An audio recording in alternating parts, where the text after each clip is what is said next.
পৃথিবীর ইতিহাসে এমন কিছু মুহূর্ত আসে যখন অসম্ভব শব্দটি তার অর্থ হারিয়ে ফেলে।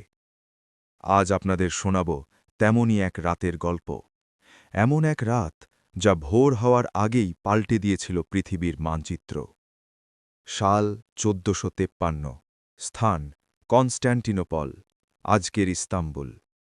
সেই সময় এটি ছিল বাইজেন্টাইন সাম্রাজ্যের হৃৎপিণ্ড।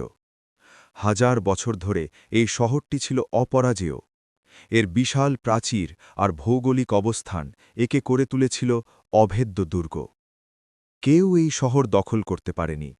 মুসলিম সেনাপতিরা বহুবার চেষ্টা করেছেন, কিন্তু ব্যর্থ হয়ে ফিরে গেছেন।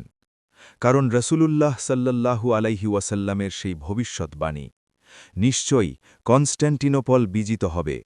কতই না চমৎকার সেই আমির এবং কতই না চমৎকার সেই সেনাবাহিনী। প্রত্যেক মুসলিম বীরের হৃদয়ে এই স্বপ্ন গেঁথে ছিল। কিন্তু ২১ বছরের এক তরুণ সুলতান মুহাম্মদ আল ফাতেহ শপথ নিলেন, হয় তিনি কনস্ট্যান্টিনোপল জয় করবেন, নয়তো কনস্ট্যান্টিনোপল তাকে গ্রাস করবে। সুলতান মোহাম্মদ শহরটি অবরোধ করলেন। বিশাল কামান, যা আগে কেউ দেখেনি, তা দিয়ে প্রাচীরে আঘাত হানা শুরু হল। কিন্তু বাইজেন্টাইনদের আসল শক্তি ছিল গোল্ডেন হর্ন নামক জলপথ। শহরের এই দিকটি ছিল কিছুটা দুর্বল, তাই তারা এই জলপথের মুখে এক বিশাল লোহার শিকল টানিয়ে রেখেছিল। এই শিকল এত ভারী এবং মজবুত ছিল যে কোনো জাহাজই তা ছিঁড়ে ভেতরে প্রবেশ করতে পারত না। সুলতানের নৌবাহিনী বারবার চেষ্টা করল, কিন্তু বাইজেন্টাইনরা তীরের বৃষ্টি আর গ্রিক ফায়ার দিয়ে অটোম্যান জাহাজগুলোকে পুড়িয়ে ছাই করে দিল। সুলতানের সৈন্যরা হতাশ হয়ে পড়ল। মনে হচ্ছিল এবারও হয়তো ভবিষ্যৎবাণী পূর্ণ হবে না। বাইজেন্টাইন সম্রাট কনস্ট্যান্টাইন হাসলেন। তিনি ভাবলেন, এই তরুণ সুলতানও হার মেনে ফিরে যাবে। কিন্তু তারা জানত না, সুলতান মোহাম্মদ সাধারণ কোনো শাসক নন। তিনি এমন এক পরিকল্পনা করলেন যা শয়তানের কল্পনাতেও আসবে না। তারিখটা ছিল ২২শে এপ্রিলের রাত। সুলতান তার সেনাপতিদের ডাকলেন। তিনি বললেন, যদি সমুদ্র দিয়ে আমরা ঢুকতে না পারি, তবে আমরা মাটির ওপর দিয়ে জাহাজ চালাব। সেনাপতিরা স্তব্ধ হয়ে গেলেন। মাটির ওপর দিয়ে জাহাজ? ইউ কি সম্ভব? সুলতান হুকুম দিলেন, গালাতা পাহাড়ের পেছনের জঙ্গল দিয়ে রাস্তা তৈরি করা হল। হাজার হাজার গাছ কেটে ফেলা হল। কাঠের গুঁড়িতে চর্বি আর তেল মাখানো হল, যাতে তা পিচ্ছিল হয়, এবং তারপর শুরু হল ইতিহাসের সেই অবিশ্বাস্য কর্মযজ্ঞ। রাতের অন্ধকারে যখন বাইজেন্টাইনরা নিশ্চিন্তে ঘুমাচ্ছিল, তখন অটোমান সৈন্যরা তাদের বিশাল যুদ্ধজাহাজগুলোকে দড়ি দিয়ে টেনে পাহাড়ের ওপর দিয়ে নিয়ে যেতে শুরু করল। ১-২ নয়, প্রায় ৭০টি বিশাল জাহাজ। হাজার হাজার সৈন্য আল্লাহু আকবার ধ্বনি দিচ্ছিল, কিন্তু সেই আওয়াজ তোপধ্বনির আড়ালে চাপা দিয়ে রাখা হয়েছিল, যাতে শত্রুরা টের না পায়।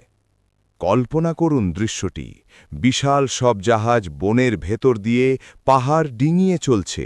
বাতাসের বদলে মানুষের পেশিশক্তি আর ঈমানি জাজবা সেই জাহাজগুলোকে এগিয়ে নিচ্ছে।